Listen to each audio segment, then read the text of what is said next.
Shalom, salam sejahtera, sahabat jalan yang lurus. Selamat berjumpa kembali di channel ini. Saya berharap dan selalu berdoa semoga sahabat semua tetap dalam keadaan baik, dalam keadaan sehat, dan pastinya tetap di dalam perlindungan Tuhan. Saya juga mengucapkan banyak terima kasih kepada semua sahabat yang selalu setia untuk meluangkan waktu menonton video-video di channel ini dan juga terus mendukung perkembangan channel ini dengan mengklik tombol subscribe, like, komen, dan juga share kepada teman-teman yang lain supaya teman-teman yang lain juga boleh mendapatkan informasi seputar iman kekristenan. Kiranya Tuhan Yesus memberkati kita semua.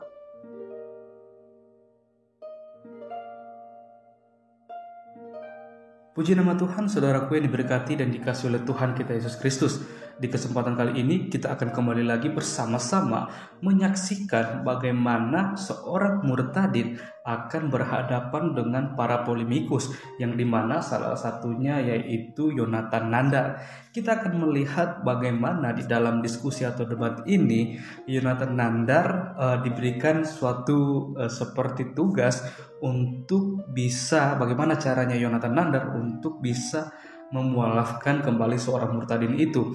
Kita akan melihat bagaimana keseruan diskusi tersebut dan bagaimana luar biasanya murtadin dipakai Tuhan untuk membungkam seorang Yonatan Nandar. Maka dari itu, tanpa berlama-lama, mari langsung saja kita simak videonya. Selamat menyaksikan dan Tuhan Yesus memberkati. Apakah dasar kecerdasan orang Islam itu harus dilihat dari bahasa Arabnya?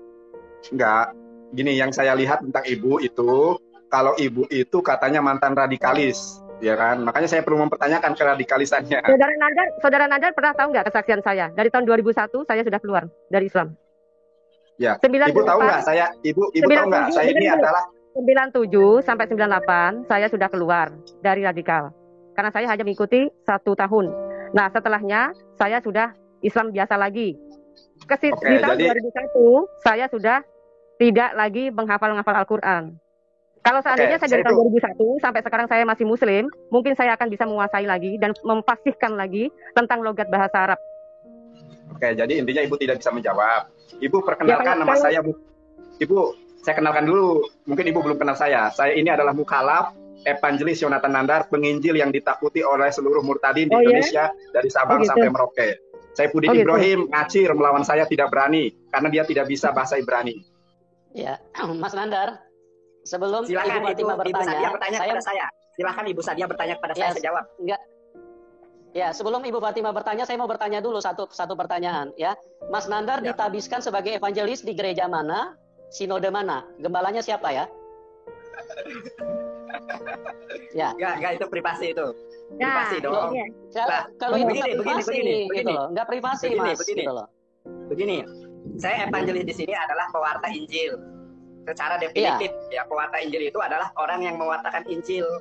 Begitu. Betul. Tapi kan organisasinya harus jelas gitu loh. Tidak bisa tiba-tiba hanya mengklaim diri sendiri sebagai pewarta Injil. Anda harus bisa buktikan saya dari sinode ini, dari gereja ini, itu baru keterangan bisa akurat gitu loh, Mas Nandar. Sudah, sekarang to the point aja. Ibu bertanya tentang apa, saya jawab. Dikejar atau tidak dikejarnya, ini privasi saya punya privasi. Sekarang Ibu kalau mau bertanya tentang Islam, bertanya saja, saya jawab. Karena tadi Ibu kan tidak bisa menjawab pertanyaan saya. Sekarang Ibu silakan bertanya kepada saya. Ya, mengenai orang Yahudi dan Nasrani. Ada apa dengan Nasrani Yahudi? Terus? Gimana? Mengenai tentang Yahudi dan Nasrani, ada apa? Yang kau lontarkan tadi. Ya. Gimana? Yahudi Nasrani? Ya, pembahasan tentang Yahudi Nasrani, ada apa dengan Yahudi Nasrani maksudnya? Maksudnya saya kurang paham. Pertanyaannya apa pertanyaannya? Bahasa Arabmu tadi. Oh itu ya, saya jelaskan Yahudi ya. Dan Nasrani. Firman hadis, man sami abi min ummatin au yahudiyun au nasroniyun falam tu'min bi dahulan nar. Barang siapa di kalangan umat ini, baik itu Yahudi maupun Kristiani yang mendengar tentang Muhammad SAW, kemudian dia atau mereka umat Yahudi dan Nasrani ini tidak beriman kepada Nabi Muhammad SAW, dahulan nar, maka dia akan memasuki neraka jahanam khalidina fiha, selama-lamanya. Teman-teman jangan lupa subscribe YouTube saya Yonatan Nandar, biar Anda dapat dilawat dan dijamah oleh Tuhan sehingga menjadi pribadi baru, manusia baru di dalam iman dan Islam. Haleluya. Oke Mas Nandar, kalau begitu Islam ini merasa bahwa Alkitab, Taurat, dan Injil ini adalah suatu kebenaran dan firman Tuhan ya? Kenapa? bahwa Alkitab yang terdiri dari Taurat, Mazmur dan Injil adalah firman Tuhan? A'udzubillahi minasyaitonirrajim. Fawailul lil ladzina yaktubuna al-kitaba bi'aydihim. Mas, gak usah sok-sok Arab-Araban. Biar waktunya cepat, ya. Biar bergulirnya juga cepat. Mas pakai bahasa Indonesia aja, gak usah sok-sok Araban. Enggak. Ini kita justru ini adalah Gak usah. Ini adalah legal standingnya Ibu.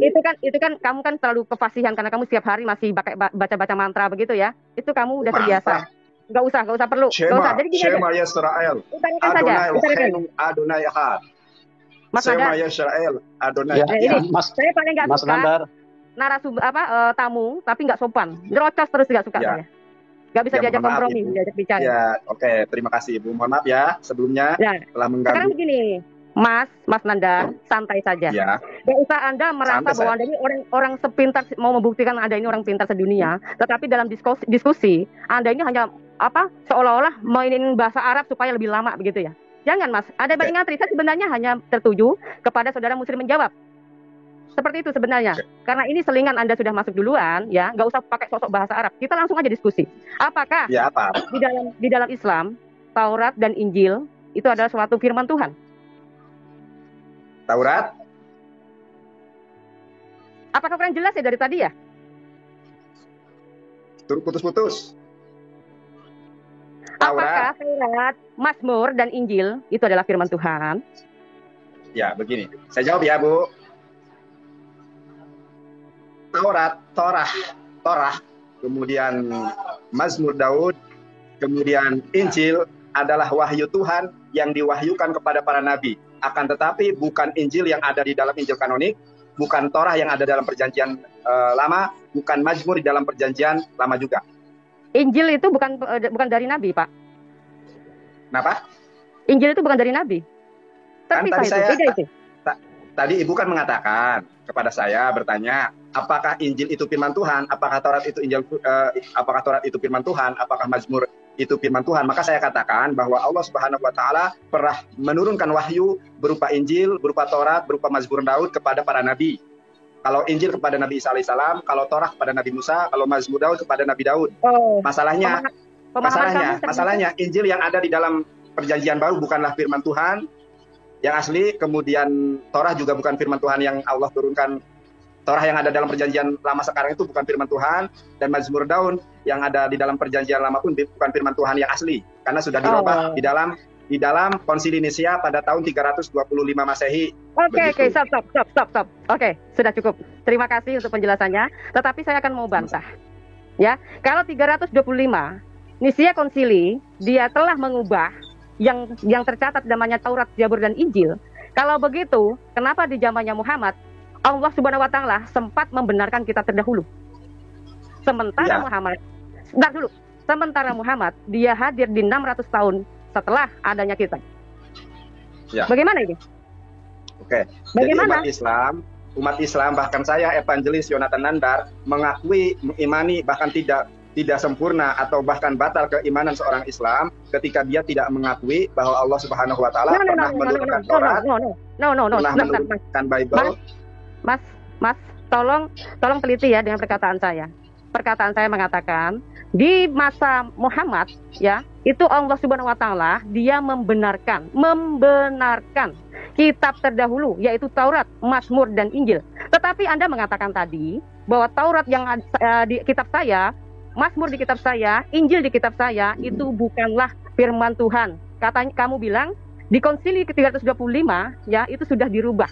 Tetapi kenyataannya di 600 tahun kemudian di masa abad 7, masa abadnya Muhammad ya, Allah Subhanahu wa taala dia masih membenarkan kitab Taurat, Mazmur dan Injil. Kalau begitu ya, Saudara Nandar, pada saat adanya Muhammad berarti kitab itu masih ada, Saudara. Oke. Bagaimana? Ibu baca surat As-Saff ketika Isa alaihissalam berkata, wa mubasysyiran bi rasulin ya'ti min ba'di ismuhu Ahmad. Ya, kemudian musyaddiqa ya. Indonesianya saja. Oke, karena Ibu tidak bisa bahasa Arab, tidak mengerti Al-Qur'an, maka saya akan menjawabnya. Mas, gak usah sombong. Dengerin dulu. Saya menjawab ya, Bu. Saya menjawab ya. Mas, sebentar ya. Saya kasih tahu Mas sekali lagi. Saya ini hidup di lingkungan muslim, Mas. Mas gak usah sombong. Mungkin Masnya pinter bicara, mungkin Mas menguasai pendalaman tentang bahasa Arab. Saya tiap hari dijumpai dengan mereka. Mereka ini cuma bisa baca tapi nggak ngerti Pak artinya Pak. Jadi nggak usah keluar-keluar. Anda di media, Anda ini seolah-olah tuh fasih bahasa Arab, ingin menunjukkan bahwa Anda ini seorang yang cerdas. Oke, saya nyatakan Anda seorang cerdas, tapi tidak semua orang Muslim cerdas loh Mas. Jadi nggak usah basa-basi kalau debat sama saya. Kalau debat sama saya, langsung aja artinya apa. Seperti itu. Oh, ini logat saya seperti ini. Oke. Saya jawab ya. Ya. Jadi begini Bu, bahwa Al-Quran, Nabi Muhammad SAW menerima wahyu bahwa kita memang membenarkan bahwa Allah telah menurunkan wahyu, kitab Taurat, Mazmur, dan Injil. Akan tetapi bukan Injil yang ada di Perjanjian Baru, bukan Taurat yang ada di dalam Perjanjian Lama, karena itu sudah dirubah. Dirubahnya ya, tadi masa berapa? Abad berapa dirubahnya? Di abad berapa sudah tadi dirubah. bilang? Di abad sudah berapa? Dirubah. Di abad berapa? Salah satunya adalah ketika Paulus itu membantai para murid karena berkeyakinan bahwa Tuhan itu esa dan Yesus itu hanyalah nabi. Kemudian di dalam Konsili Nisia pada tahun 325 Masehi, dan ingat Ibu, tidak ada autografa yang pernah diketemukan. Ya, autografa atau teks asli, naskah asli Perjanjian Baru, Perjanjian Lama itu sudah hilang. Tidak pernah ada. Itu hanya dari papirus, dari perkamen, dari kodeks. Cukup Mas, jangan kejauhan. Cukup. Nanti kelamaan nanti malah repot. Saya meneliti begini loh Mas. Masnya ngomong ya bahwa Paulus kitab itu Taurat dan Injil itu sudah dirubah ketika ada Paulus sudah membantai semua muridnya Yesus. Pada saat Paulus membantai muridnya Yesus belum jadi Pak kitab Injilnya Pak. Gimana ini? Kenapa? Hah? Aduh. Kenapa? Capek deh. Apakah suara saya kurang jelas ya Mas? Bukan suara yang nggak jelas, putus-putus. Aduh, capek deh. Oke, saya nangkap ya. Mas ya, tadi bilang. Sudah saya tangkap. Ya, jadi begini Ibu. Ya, Allah Subhanahu wa taala tidak pernah menurunkan ya Injil, Taurat, Mazmur, Daud ujug-ujug ke debu dalam berupa kitab, bukan. Ya, betul. Akan tetapi berupa firman Tuhan kepada para nabi tersebut melalui malaikat Gabriel atau Ruhul Kudus. Nah, contoh ketika Isa alaihissalam menerima Injil, ya, firman Allah yang disampaikan kepada Isa itu, maka Isa alaihissalam menyampaikannya berupa ucapan, gitu. Itu datanya sebagaimana dari mana? Konsepsi di dalam Islam. Wa ma yantiqu anil hawa in huwa in. Datanya dari mana? Gak usah pakai bahasa Arab, cepet, biar cepet. Ya, tiadalah yang diucapkan oleh nabi, oleh para nabi, melainkan wahyu Tuhan yang dia sampaikan kepada malaikat Gabriel atau Rohul Kudus kepada nabi tersebut. Datanya dari mana Mas? Datanya? Al-Quran loh. Oh, Al-Quran. Enggak, saya membicarakan tentang Taurat, Mazmur, dan Injil. Ini katanya dibenarkan oleh Allah kamu, ya kan? Jadi ini di mana kitab itu? Iya. Iya gimana? Oke, kitab berarti itu Ibu dari tadi Ibu dari tadi berarti tidak memahami apa yang saya sampaikan. Saya sudah jelas menyampaikan bahwa bukan bulat, tapi Ibu yang tidak bisa mencerna. Saya jawab sekali lagi ya. Saya jawab sekali lagi dengan sangat sederhana. Saya jawab sekali lagi dengan sangat sederhana. Bahwa umat Islam meyakini bahwa Allah Subhanahu wa taala pernah menurunkan firman Tuhan ya kepada para nabi melalui perantara malaikat Gabriel. Gitu. Jadi kayak dua loh batu itu, firman Tuhan yang di dua loh batu, apakah itu melalui malaikat? Iya. Oh, informasinya dari mana Pak? Kenapa? Informasinya dari mana itu data-datanya? Begini, saya jelaskan dulu ya Bu. Ibu kan nggak ngerti Bible, saya lebih paham Bible daripada Ibu. Oh my God, ya. Bible lebih paham. Iya, orang saya dari kelas 1 SMP sudah berkhotbah. Ya udah, kalau begitu Keluaran 20 itu bagaimana itu? Siapa yang menurunkan ke-10 firman? Kenapa? Aduh, capek deh Mas Neni, setiap kali saya ngomong tapi pura-pura nggak tahu. Mas Andar, Bu Fatima, sebentar saya tanya dulu. Tadi katanya kelas 1 SMP sudah berkhotbah di mana Mas Andar? Di mimbar dong Pak. Ya, di mimbar dong, masa khotbah di sawah gimana Bapak? Bukan, keterangan itu harus gini loh Mas Andar, keterangan itu harus jelas gitu loh. Tadi bilang saya evangelis. Nah, masa khotbah di sawah Pak? Khotbah itu di mimbar. Sudah tahu Mas Andar, itu nggak usah diplesetin ke situ. Saya cuma tolong, ini kan publik gitu loh. Ini kan publik ya. Kita kalau memberikan keterangan itu harus ada data yang jelas gitu loh, bahwa Mas Nandar bilang saya adalah evangelis. Dari gereja mana? Selama ini kan Mas Nandar berkuat-kuat saya ini evangelis. Makanya saya sekarang pengen pastiin dari gereja mana Anda gitu loh ya. Jadi supaya teman-teman tahu bahwa Anda ini memberikan keterangan yang valid atau keterangan yang berbohong gitu loh. Tolong disampaikan itu dari gereja mana gitu loh. Saya jawab dulu ya. Saya jawab ya Pak. Ya silakan. Bapak tahu tidak apa arti evangelis? Sudah tahu, nggak usah balik bertanya lagi. Saya cuma tanya dari gereja mana gitu. Dijawab aja dari gereja mana gitu. Sekarang saya mau tanya kepada Bapak, apakah gereja itu adalah di dalam bentuk bangunan, rumah, sinode? Gereja, tubuh kita itu adalah gereja sendiri, Bapak. Gini loh Mas Nandar. Tubuh kita itu gereja sendiri. Jangan dianggap gereja itu adalah gereja sebagai sebuah kelembagaan. Tubuh kita itu gereja, Pak. Tubuh kita itu gereja. Anda bilang Anda sebagai evangelis. Evangelis itu kan jabatan gereja, jabatan organisasi. Nah, Anda dari organisasi mana gitu loh? Kalau Anda tidak bisa jawab, berarti Anda berbohong evangelis gitu loh. Sebagai sebuah definisi. Ya udah. Sebagai sebuah profesi. Mas Nandar. Sebagai definitif. Kalau gitu saya juga bisa ngaku saya nabi lah. Ya, gitu terserah aja. Anda dong. Terserah Anda kalau Anda mau mengaku nabi. Kamu percaya Jadi nggak saya saya perlu nabi? klarifikasi Selain nabi bahwa saya itu evangelis bukan bermakna sebagai sebuah kelembagaan, akan tetapi saya menuruti sebagai pelaku firman. Oh ya, firman yang mana nih yang kau lakukan? Firman yang mana yang kau lakukan? Firman Tuhan dong. Mana? Firman Tuhan itu yang mana? Bu Fatimah. Firman Allah dong. Firman Allah Allah. itu yang mana? Firman Allah itu yang mana? Tidak ada ceritanya Allah memberikan jabatan evangelis. Oh nggak ada di dalam Islam itu namanya evangelis, nggak ada. Evangelis nggak ada. Ya. Bu, ini ada seseorang yang mau dicerdaskan juga. Siapa tahu dia bisa mualaf juga, Bu. Kita kasih kesempatan ya, Bu ya. Ya, silakan. Silakan Pak James masuk, Pak James. Ya Nandar, ketemu lagi bro. Berapa kali saya ikut ke channel Anda nggak diangkat-angkat ya? Masih ingat saya bro? Ya, silakan. Si Nandar ini lucu ternyata ya. Gimana bro? Ya. Kita dialog sekarang? Mas Lomka. Saya bilang kita diskusi sekarang, Mas Nanda. Kayaknya ke orang ini cuma buang-buang waktu. Ani ohepota. Mas Lomka. Nandar, saya ini jemaat biasa Nandar. Bisa ajarin saya Nandar? Ya. Bisa saudara ajarin saya? Oke, saya ajarkan kamu ya. Di dalam Injil Markus pasal 12. Begini saudara, dengarin. Israel, Adonai Eloheinu Adonai Ehad. Di dalam Injil Yohanes pasal 14 ayat ke-6. Pak James, itu handsetnya dicabut dulu Pak James. Handsetnya dicabut dulu baru dicolok lagi Pak. Entar. Soalnya feedback Pak suaranya. Dicabut dulu baru. Udah lanjut Nandar. Di dalam Injil Yohanes pasal 14 ayat ke-6, Yeshua HaMashiach menubuatkan tentang kedatangan Nabi Muhammad SAW. Apa katanya tuh Nandar? Anoki haderek, akulah jalan.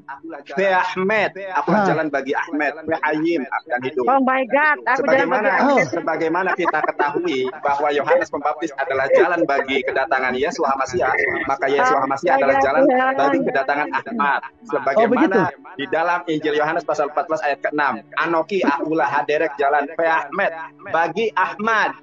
Oh, bagi Ahmad. Jadi junjungannya khusus buat Nandar, dengarin Nandar. Sudah. Inilah hidup yang kekal itu, bahwa saudara engkau mengenal satu-satunya Allah yang benar, Allah Subhanahu wa taala, dan engkau memahami mengenali bahwa Yesus Kristus adalah utusan Allah, bukan Tuhan. Benar. Begini Nandar, dengarin ya. Sekarang saya ngomong ya. Itu Anda bilang nubuatan itu tidak ada, Pak Nandar, ya? Nubuatan karena kamu tidak bisa bahasa Ibrani. Untuk junjungan Anda tuh, Ibrani yang mana Nandar? Kamu itu ada kalimat sambungannya Nandar, dan itu harus nyambung Nandar. Kalau kamu tempel Muhammad di sana nggak nyambung Nandar. Kamu tahu nggak? Nggak nyambung jadinya. Astaga, ternyata kualitasnya Nandar kamu itu. Coba kamu ulang. Kamu ulang Nandar. James, kamu itu sekarang begini. Kristen Natal, masa Kristen lawan evangelis, ya nggak bisa dong. Oh iya. Sekarang begini. Kamanu dulu, tolong dong ini dikondisikan. Saudara Nandar ini sepertinya tidak bisa mendengar. Saya kasih kamu, Nandar dengarin. Sudah. Terima kasih, saya pamit. Ya. Terima kasih Nandar. Ya, Artinya gini Mas Nandar, kalau Anda masih mau berdiskusi, pada saat orang lagi bicara, tolong Anda diam dulu supaya diskusi kita ini intelektual gitu loh, ya. Jadi jangan pada saat orang lagi bicara Anda potong gitu loh. Terus dalam diskusi, kalau orang bertanya dijawab aja pertanyaannya, jangan balik bertanya lagi gitu loh. Dan juga tidak usah menggunakan bahasa Arab karena ini kita akan dinonton oleh ribuan orang. Orang tidak mengerti kalau Anda pakai bahasa Arab. Orang tambah istilahnya tambah jauh daripada apa yang dibicarakan gitu loh, ya. Oke, silakan Pak James, dilanjutkan Pak James, silakan Pak. Saya mau sanggah tadi Nandar kasih pelajaran pertama ya. Halo? Ya, silakan Pak. Ya, saya mau kasih sanggahan untuk Pak Nandar kasih yang pertama tuh, yang dia kutip bahasa Yunani itu ya, Ibrani apa Yunani. Nah itu kan itu kan tidak nyambung jadinya Nandar. Akulah jalan kebenaran dan hidup. Tak seorang pun sampai kepada Bapa kalau tidak melalui aku. Kalau kamu tempel Muhammad di sana tidak nyambung Nandar. Asli tidak nyambung. Aku jawab ya. Nah di sana aja dengar dulu. Di sana aja saya belum bertanya kepada Anda. Ini kan masih sanggahan saya Nandar. Nah, ya silakan. Nah di sana kan saudara, itu perkataan Yesus itu tidak ada nubuatan tentang Muhammad. Ya. Nah, nama junjungan kamu Muhammad. Di sana bilang apa? Apa disebut Muhammad? Abdullah. Kan enggak kan? Nah, itu yang pertama. Sekarang begini.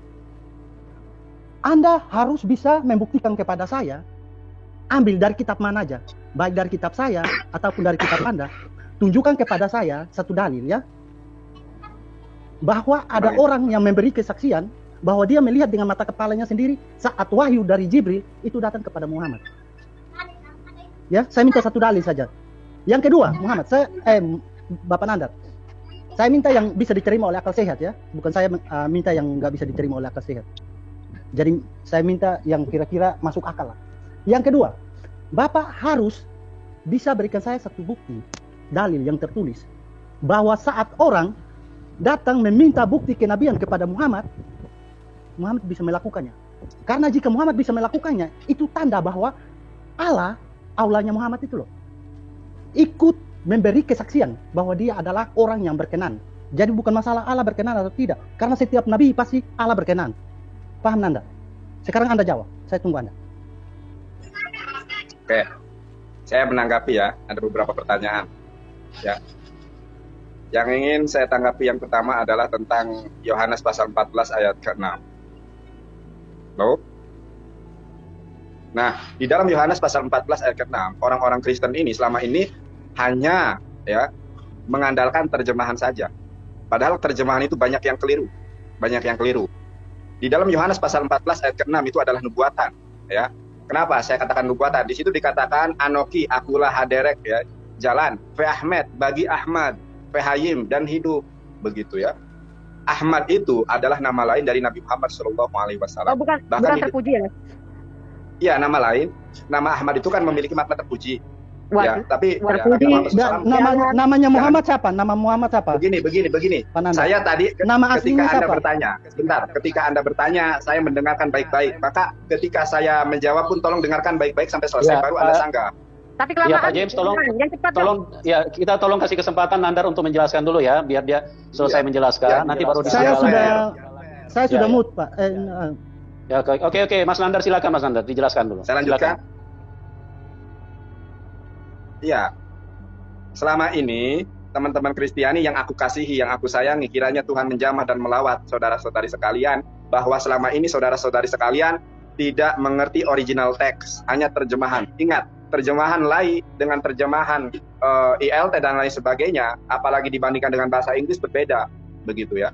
Kalau kita ingin melihat sebuah kebenaran, maka lihatlah original teks. Kalau ingin menemukan nubuatan Nabi Muhammad, maka lihatlah original teks. Sebagaimana Injil Yohanes pasal 14 ayat ke-6, Anoki haderek fi Ahmed, akulah jalan kebenaran, haderek fi Ahmed. Fi Ahmed ini adalah pronoun. Tetapi kenapa fi Ahmed kok diterjemahkan menjadi kebenaran? Sedangkan kebenaran dalam bahasa Ibrani adalah sidiko, ya. Sade dalet kof he, sidiko, bukan Ahmed. Inilah salah satu distorsi penerjemahan. Ingat loh ya, sekali lagi. Kebenaran di dalam bahasa Ibrani adalah sidiko, bukan Ahmed. Kenapa di dalam Yohanes pasal 14 ayat ke-6 justru kata Ahmad kok diterjemahkan menjadi kebenaran? Sementara kebenaran dalam bahasa Ibrani adalah Sidikoh, sidik kalau dalam bahasa Arab. Gak muter-muter saya. Langsung bablas, jangan diulang-ulang. Jawabannya kelamaan. Saya langsung bisa skak ini kata-kata Anda ini. Cepatlah. Saya belum selesai. Yang kedua adalah yang muter-muter ngomongnya. Yang kedua adalah yang kedua James mengatakan, ada nggak saksi Nabi Muhammad SAW menerima wahyu? Saya improvisasikan dengan sebuah analogi. Adakah saksi bahwa Yesua HaMasih atau Musa alaihissalam menerima firman Tuhan di Bukit Sinai itu? Siapa yang menyaksikan bahwa Musa itu menerima firman Tuhan tersebut? Jangan-jangan bukan dari firman Tuhan. Kan analogi sederhananya seperti itu. Kalau Anda mampu membuktikan bahwa ketika Musa menerima loh itu dari Tuhan, maka saya akan menjawab pertanyaan Anda. Begitu. Sekarang siapa saksi Musa ketika di Musa? Oke, cukup Mas Nandar. Sekarang saya sudah Pak paham. James, silakan. Pak James, ya. Oke. Silakan. Pak Nandar yang terhormat, ya. Anda kutip yang tadi itu ya, maaf ya Pak Nandar. Jika itu nubuatan untuk junjungan Anda, bagaimana Anda ingin menafsirkan puluhan ayat yang seperti ini bunyinya, Pak Nandar? Bahwa yang datang setelah Isa itu adalah nabi palsu. Silakan Pak Nandar. Ya. Itu bagaimana, saya nggak usah menjelaskan kepada Anda lagi ya, karena penafsiran Alkitab, ayat yang satu tidak boleh bertentangan dengan ayat yang lain, Pak Nandar. Saya jemaat, tapi saya tahu, Pak Nandar. Tapi Anda sekolah tinggi, kalau tidak paham nih berarti payah ya. Jadi silakan Pak Nandar. Pak Nandar coba buka di 2 Petrus, pasal 2, ayat 1 sampai 3. Nanti Pak Nandar terjemahan untuk saya ya. Ya. Dan tafsir untuk saya. Tapi usahakan tidak boleh saling bertentangan, Pak Nandar. Ya, tadi saya sudah bilang Pak Nandar, tapi Pak Nandar tidak mau terima. Pak Nandar mati-mati bahwa itu adalah junjungan Pak Nandar. Nah, sekarang ada ribuan ayat yang jika Pak Nandar tafsir ikut itu, tunggu. Saya belum jawab punya Pak Nandar, ya. Nah, yang kedua, sekarang Pak Nandar bilang Musa, siapa yang melihat dia? Sekarang saya tanya kepada Pak Nandar, Musa sebelum datang, sebelum jadi nabi, itu sudah dinubuatkan oleh nabi sebelumnya. Musa dimintain bukti kenabian, Musa mampu memberikan bukti. Ya, dan itu bukan tertulis cuma di Alkitab. Akan tetapi di kitab Anda pun. Jika Anda menolak Musa, maka robek saja Alkitab. Karena Alkitab Nanda sudah menolak itu. Paham nggak? Atau Musa tidak ada di dalam kitabmu? Sudah. Ya, silakan jawab pertanyaan saya. Ya. Saya sudah jawab pertanyaan Anda. Oke. Anda mau bilang Musa bukan nabi? Suara saya kedengar. Ya silakan, Pak Nanda, saya tunggu. Di dalam Matius 7 ayat ke-15 bisa Anda cross check. Waspadalah terhadap nabi-nabi palsu yang datang kepadamu dengan menyamar seperti domba, tetapi sesungguhnya mereka adalah serigala buas. Anda paham maksud ayat ini? Oke, saya jelaskan terlebih dahulu ya.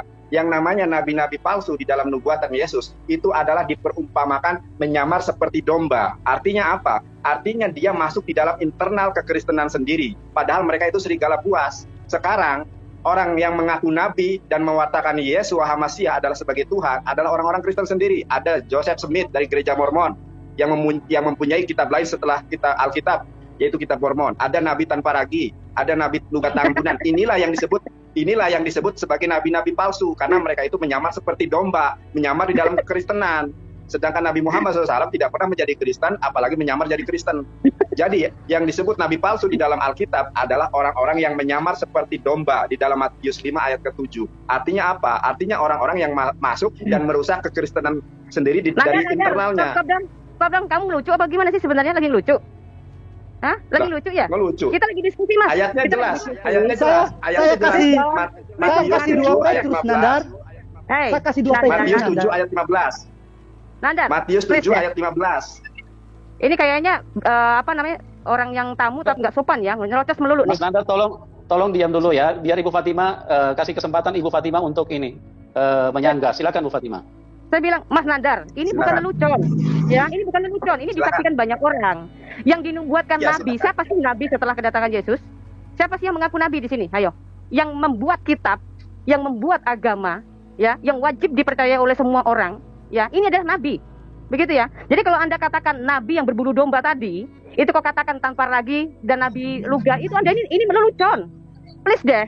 Anda ini bicara serius dong. Maaf ya, muka Anda sebenarnya sesuai sih dengan lelucon Anda. Muka Anda lucu sekali. Ya, tetapi maksud saya begini loh, jangan mengekspresikan muka Anda dengan kelucuan Anda ini ditampilkan di publik yang kita ini membahas tentang kebenaran. Ya, saya mau kasih tahu Anda, kalau memang Anda mengutip ayat Alkitab, Tetapi kenapa dari awal perbincangan kita, dari awal Anda mengatakan bukan Injil yang kita pegang, bahwa itu ada firman Tuhan. Lalu Anda mengemis-ngemis tentang nubuat Muhammad di Yohanes 14 ayat 6. Sangat memalukan sekali Anda ini. Ya? Anda ini nggak punya muka, gimana? Tadi bilang katanya Alkitab tidak ada, Taurat, Zabur dan Injil sudah hilang di masa 335 di Konsili Nisea. Ya, saya sudah. Bu Fatima. Bu Fatima, sorry. Ibu masih mau lanjut berdiskusi dengan Mas Nandar? Kalau enggak kita ganti orang. Kayaknya ganti orang aja, kayaknya orang cuma lelucu doang ini. Ini orang aduh ya ampun Tuhan kasihan. Ya. Kayak begini merasa saya ada. Tunggu dia jelasin punyaku dulu. Oh. Enggak ada, dia cuma lelucu doang, Dia belum jelasin. Minta bukti itu, saya minta bukti itu, dia jelasin dulu. Oke. Maaf ya Pak James ya. Kita ketemu di sana nanti di channelmu Nandar. Kita kasih kesempatan yang lain dulu ya Pak James ya, Mas Nandar ya. Sorry, kita klik dulu. Makasih ya. Oke. Ya. Makasih Nandar. Oke, kita pindah ke ini, Bu. Ini ada penelpon dari Muslim. Kita kasih kesempatan dulu ya, Bu Fatima ya. Iya, silakan. Ya, Pak Jafar Sidik. Pak Jafar Sidik, silakan, Pak. Ya. Assalamualaikum warahmatullahi wabarakatuh. Shalom, selamat malam. Puji Tuhan, Ibu Fatima Sa'diyah. Bagaimana kabar, Bu? Puji Tuhan, baik. Alhamdulillah, Bu Haja. Iya, perkenalkan saya Muhammad Jafar Sidik, asal Tanah Toraja. Jadi inilah, Bu, saya mau bertanya ini, Bu. Tentang alasan utama Ibu kenapa bisa pindah dari agama Islam. Bukankah di dalam Al-Quran sendiri telah difirmankan inna dina indallahil Islam, agama diterima di sisi Allah hanya agama Islam. Itu saja, Bu, yang saya ingin tertanyakan nanti selanjutnya. Oh gitu ya. Bu, jadi menurut Anda Jafar Sidik, sebentar Bu, ini konteks pada malam hari ini Murtadin yang bertanya ya Pak Jafar. Ya, pada kesempatan ini konteksnya Murtadin yang bertanya ya, tolong dicerahi, siapa tahu bisa dimualafkan gitu ya. Jadi artinya yang mempunyai ilmu agama yang baik, tolong dicerahi Ibu Fatima, karena selama ini kan Murtadin itu dianggap tidak paham Al-Quran ya, atau dalam pengertian ya bodoh lah tentang Al-Quran. Nah, tolong dicerahi, siapa tahu dengan bisa memberikan jawaban dari Ibu Fatima, dia bisa menjadi mualaf kembali ya. Oke, silakan Bu Fatima. Oke, sebelum saya memulai pencerahannya, saya dulu akan membacakan ayat ya saya di dalam surat Al-Baqarah bahwa tidak ada paksaan dalam agama Islam. Akan tetapi tidak ada salahnya perlu kita saling menyampaikan mubasysyiran wa nadhira, saling memberikan kabar gembira dan saling memberikan peringatan. Betul. Saya merujuk pada surat Ali Imran ayat ke-19 bahwa tidak ada agama di sisi Allah melainkan agama Islam. Begitu Bu juga di dalam Al-Quran surat ke-3 juz 3 surat Ali Imran juga Bu. Allah Subhanahu wa taala firmankan pada ayat ke-85, tidak ada agama, siapa yang mencari agama selain agama Islam, maka itu tidak akan diterima di akhirat. Dan umat Islam adalah umat yang Allah Subhanahu wa taala jamin surga atasnya, itu menurut keyakinan kami. Seperti itu, Bu. Oke, baiklah Bu Haja. Terima kasih banyak. Kalau saya bukan Bu Haja, Bu. Saya dengan Bapak Jafar Sidik. Oke, baik. Terima kasih banyak untuk Pak Jafar Sidik ya. Sebagai seorang Kristen, saya juga akan memberikan kabar gembira buat Anda bahwa tidak seorang pun yang bisa sampai ke surga kalau tidak melalui Yesus Kristus sebagai Tuhan dan Juru Selamat. Dari mana, Pak? Lalu kabar gembira seperti apa? Sebentar. Kabar gembira seperti apakah yang Anda tawarkan kepada saya? Ya, seperti itu, bahwa siapa yang mencari agama Islam maka tidak akan siapa yang mencari agama selain agama Islam maka tidak akan diterima segala amal ibadahnya dan segala perbuatannya. Dan orang yang masuk ke dalam agama Islam Allah akan menjanjikan jannatan, yang karena Ibu nggak bisa dengan bahasa Arab, saya sebutkan bahasa Indonesianya, akan diberikan surga yang seluas langit dan bumi. Seperti itu. Dan di dalam juga Al-Quran diperintahkan untuk bersegera kepada pengampunan Allah. Cara mendapatkan pengampunan Allah adalah dengan apa? Wala tamutunna illa wa antum muslimun, tidaklah mati kecuali dalam keadaan muslim. Dan orang-orang seperti ini Allah akan kasih wa jannatin arduhas samawati wal ardh, Allah akan berikan surga yang luasnya seluas langit dan bumi. Seperti itu, Bu. Oh, bagaimana caranya orang muslim bisa masuk surga, Bu? Apakah ada jaminan? Memang suaranya kayak maaf, memang ini suaranya memang apakah ada jaminan ya di dalam Islam untuk masuk surga? Ada jaminan, jelas ada. Karena wala tamutunna illa wa antum muslimun, janganlah kalian mati kecuali dalam keadaan muslim. Itu sudah jaminan itu. Itu sudah final. Namanya klaim, Bu. Namanya klaim. Tetapi bukan di dalam klaim itu. Oke, sebentar, Bu. Kasih kesempatan Fatima, saya. Bu Fatima. Ini Bapak ya, Bu, bukan Ibu ya. Oh, tapi yang ngomong Ibu ini. Yang ngomong ibu. Suaranya doang, suaranya doang. Oh, maaf, sorry. Ya ampun, maaf. Suaranya doang ini. Enggak apa-apa, ya. Teman silakan, Bu. Saya tadi saya pikir Mak Dede, siapa buat Dede dulu itu, ya. saya pikir, maaf. Pak Jafar. Ya silakan Pak Pendeta yang terhormat, ya haleluya, salam kasih Tuhan, Tuhan memberkati, silakan lanjut. Oke. Ya, jadi kalau misalnya Ibu Fatima lagi sedang menjelaskan, Bapak tolong diam dulu ya Pak, sampai selesai Ibu Fatima baru Bapak bisa menjawab ya Pak ya, silakan.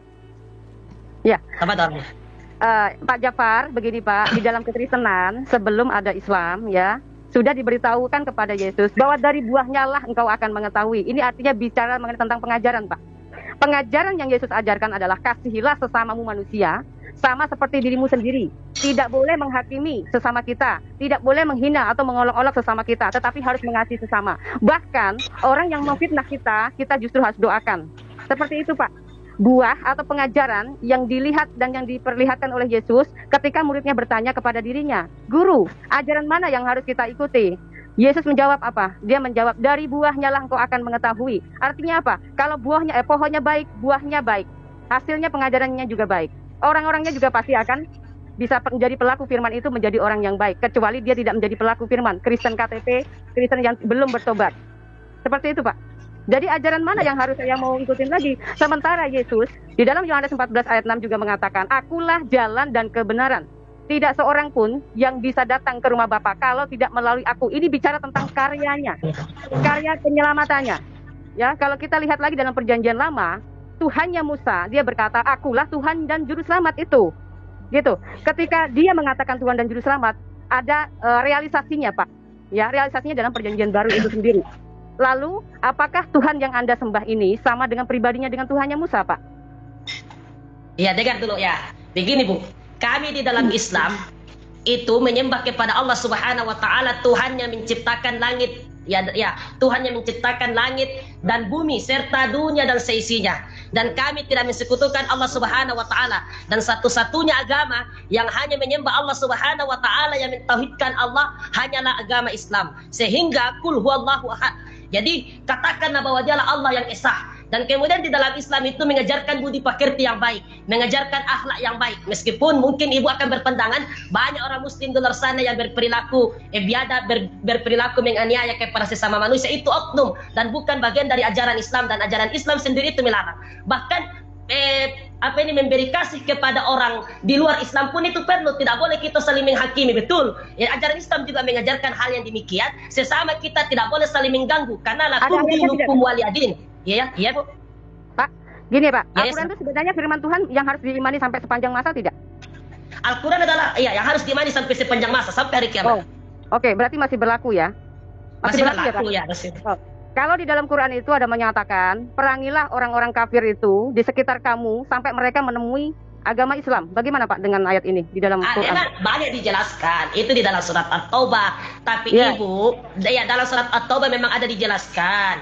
Qatilul musyrikina sampai seterusnya, wa qatuluhum haythu taqiftumuhum dan seterusnya. Itu dalam surat Al-Baqarah. Tapi dalam melihat ayat tidak boleh hanya melihat pada sebatas terjemahan. Dengar dulu Bu, jangan dipotong dong Bu. Tidak boleh hanya melihat pada sebatas konteks, tapi ada asbabun nuzulnya. Yang dimaksud itu ketika orang-orang itu menyerang kita, itu kalau dalam medan peperangan. Tapi di luar dari medan peperangan, bahkan Nabi Muhammad SAW berwasiat itu bahwa siapa yang memerangi, membunuh kafir zimmi, maka dia juga kafir, dilarang karena dijaga dengan kehormatannya. Jadi konteks ayat itu berlaku pada dalam peperangan ketika orang-orang kafir itu, orang-orang musyrik itu menyerang. Kalau dia tidak menyerang, maka tidak boleh kita ganggu, karena lakum dinukum waliyadin, untukmu agamamu, untukmu agamamu, seperti itu. Jangan terlalu panjang. Oke, sudah mengerti. Jangan terlalu panjang. Jangan terlalu panjang, ya silakan. Berbulat-bulat saja, sama saja. Oke, begini Pak ya. Tadi kan saya bertanya. Puji Tuhan, haleluya. Saya bertanya, puji Tuhan. Ya, silakan Bu.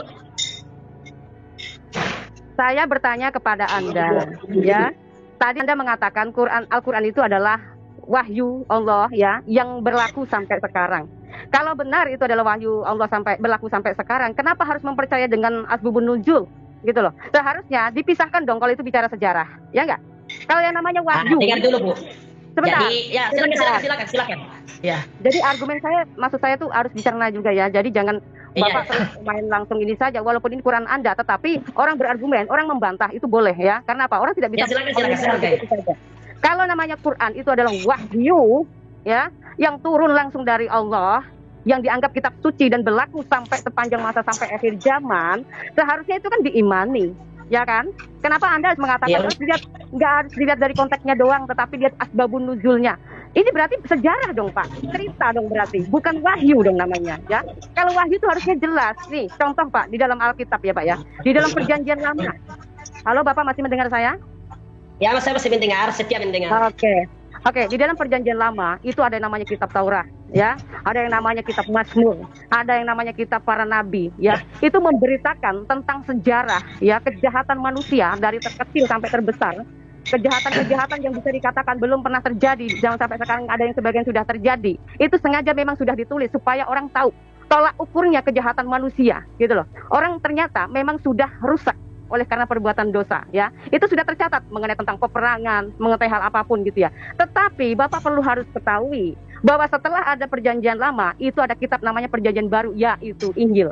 Injil ini harus diwartakan. Injil itu apa sebenarnya? Injil itu yaitu Tuhan itu sendiri yang datang kepada manusia dan dia menebus dosa manusia dengan keselamatan yang hakiki, ya, yang harus dipercaya oleh semua orang. Karena apa? Yesus berkata di Yohanes 14 ayat 6 mengatakan, tidak seorang pun, ya, tidak seorang pun yang bisa datang ke surga kalau tidak melalui karya dirinya sendiri sebagai penyelamat atau juru selamat itu sendiri. Nah, lalu yang pertanyaan saya tadi, yang dari awal, apakah Tuhan Anda yang Anda sembah ini adalah Tuhan yang sama yang Tuhan sembah oleh Musa?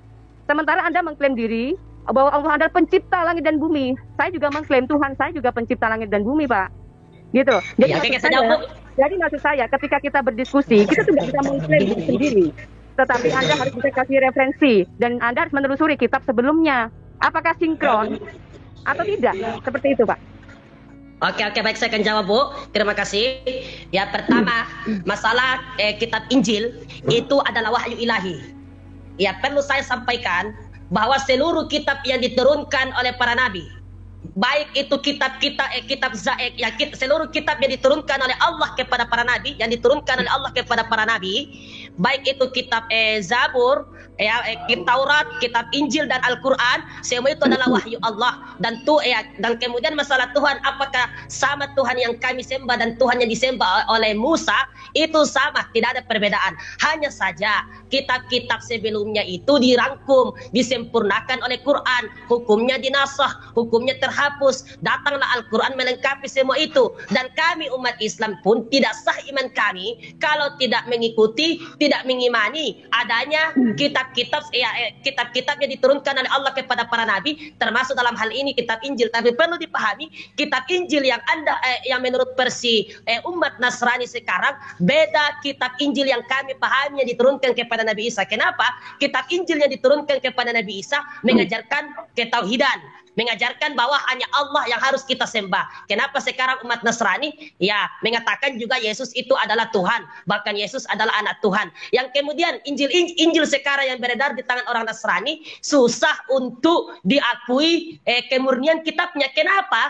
Karena dicampuri oleh tulisan-tulisan di luar dari firman Tuhan. Contohnya adalah perkataan Yesus, adalah perkataan Paulus, perkataan Matius dan sebagainya. Contoh seperti itu, surat Paulus kepada jemaahnya di situ, tapi Al-Quran tidak. Sampai perkataannya Nabi Muhammad pun tidak ada yang dituliskan di dalam Al-Quran. Sampai satu titik atau sampai komanya pun tidak ada yang bersumber dari perkataan selain firman Allah. Bahkan semulia-mulianya Nabi Muhammad, semulia-mulianya Rasulullah, tidak ada perkataannya dimasukkan ke dalam Quran, tapi perkataannya dimasukkan ke dalam hadis. Tapi kalau kita Injil kan banyak campuran, kata ini, jadi susah diragukan. Kalau dia adalah firman Tuhan, kalau Quran tidak ada campuran ini. Ya, karena tidak ada campuran.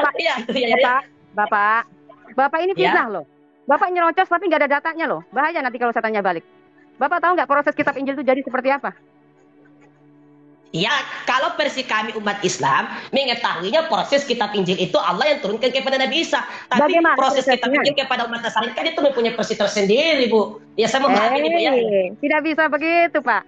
Makanya Bapak kalau ngomong itu harus nyambung dengan akal. Nggak boleh nyerocos sembarangan. Ya. Bapak minum dulu Pak, kalau masuk Pak, minum dulu. Ya silakan. Minum dulu. Ya salam hormat Pak Pendeta ya, silakan Ibu. Ya. Dulu, gimana sih ini? Pak, silakan. Sebentar Pak. Sekarang gini, Bapak tadi bilang bahwa Injil dicampur tangan kenapa segala macam. Saya mau tanya, Bapak nyerocos segitu panjangnya, sadar nggak dengan apa yang Bapak ucapkan? Saya sadar. Oke, kalau begitu, kalau sadar, Anda harus bisa membuktikan ya. Bagaimana proses kitab Injil itu jadi? Prosesnya sampai terjadi kitab. Dengar. Ya, karena Ibu bertanya kepada saya selaku umat Islam, maka saya akan menjawab sesuai dengan versi umat Islam sendiri. Proses kitab Injil itu Allah turunkan langsung kepada Nabi Isa. Kalau menurut umat Kristen, entah bagaimana saya tidak tahu karena banyak versi yang menyebutkan. Salah satu bagaimana prosesnya? Sahabat saya dengar ya. Pendeta Yahya Waloni, salah satu mantan pendeta yaitu Ustadz Yahya Waloni pun pernah menjelaskan bahwa kitab Injil yang dipegang sekarang itu karangan Paulus karena ketika dulu bangsa Israel ini Bu ya, entah kalau versi Ibu bagaimana, itu di bumi hanguskan semua itu oleh negeri Asyura, sehingga Injil pun diwariskan oleh para pendusta-pendusta, akhirnya dibuatlah direvisi lah Injil itu diturunkan kepada Nabi Isa yang tadinya Nabi Isa cuma rasul diangkat sebagai Tuhan yang disebut dalam Hebrew. Sudah, jangan panjang-panjang lagi. Jadi iman Bapak ini, saya prihatin nih Pak ya, setiap kali ada Muslim mau debat, ngomong, nyerocos, tetapi datanya selalu dari si Ustadz ini, dari Kiai ini. Waduh, ini gawat sekali. Katanya Al-Quran ini kan begini, kita punya referensi sumber. Anda punya referensi dari mana? Sekarang begini, saya mau tanya. Katanya kita Pak, stop. Bapak sudah terlanjur panjang. Bapak sudah terlanjur panjang. Jadi kasih kesempatan kalau saya ngomong ya. Dengar. Saya tanya Bapak tadi. Bapak bilang katanya Quran Injil menurut versi Islam itu diturunkan oleh Allah kepada Nabi Isa. Datanya dari mana, Pak? Iya, datanya dari Al-Quran sendiri, datanya dari hadis. Makanya Pak, saya tanya, jangan mengarah ke Yahya Waloni. Yahya Waloni itu juga tukang ngarang, ya. Jadi kalau misalnya Bapak bilang tukang ngarang,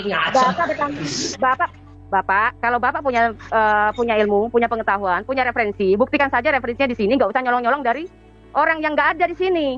Yahya Waloni itu manusia, Pak. Jangan diimani segitu fanatiknya, jangan. Bahaya ini. Kalau Anda merasa bahwa Quran itu adalah kitab yang sempurna, harusnya bisa menjawab secara lugas. Ya, contoh mengenai tentang proses kitab Injil itu jadi bagaimana prosesnya, saya kepengen tahu. Jika umat Islam seluruh dunia selalu menganggap bahwa Injil selalu diturunkan oleh Isa, ya diturunkan oleh Allah kepada Isa, lalu jadi buku, siapa yang menulis, siapa yang mencatat, begitu Pak? Oke. Kasih referensinya. Jadi kalau di dalam Al-Quran surat Al-Imran sendiri kitab suci kami, saya langsung ya, nazzala alaikal kitab, ya diturunkan atas kalian kitab, ya yang itu yang membawa kebenaran, yang dimana sebelumnya Allah sudah menurunkan kitab Taurat dan Injil. Di situ memberikan penerangan. Nah, masalah kitab Injil itu siapa yang nulis kitabnya? Itu firman itu Al-Quran yang merangkum semua. Karena isi dari Taurat, Zabur, sama Injil itu tertera di dalam Al-Quran semua. Tinggal Quran yang merangkum semua. Karena Quran itu adalah kitab penyempurna. La raiba fihi, tidak ada keraguan padanya. Stop. Gak ada keraguan kepadanya bagaimana? Saya ragu sekali karena apa? Anda yang bicara, bukan Quran Anda yang bicara. Jadi begini, saya tanya tadi.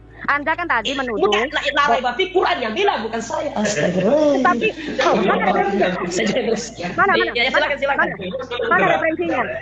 mana referensinya?